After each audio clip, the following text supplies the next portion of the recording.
Hi, I'm Liam Steele. This is my bike check. This is a custom dirt design number plate with custom watermark stickers with the Kuwahara and Dirt Designs logos in there. We've also got some answer grips with some fit sky high bars. Got a 2013 Kuwahara Lachesis frame and an answer head stem. We've also got profile cranks and some answer flat pedals. We've got stock brakes and an answer brake lever with some dagger forks, ankle biter rims and profile elite hubs. And we've also got some box tyre caps.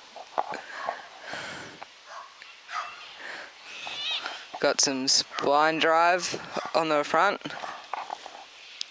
and we got an answer seat and quick release seat clamp. And we've got the same setup on the back with the profile elite hub and the ankle biter rims and some V rubber tyres.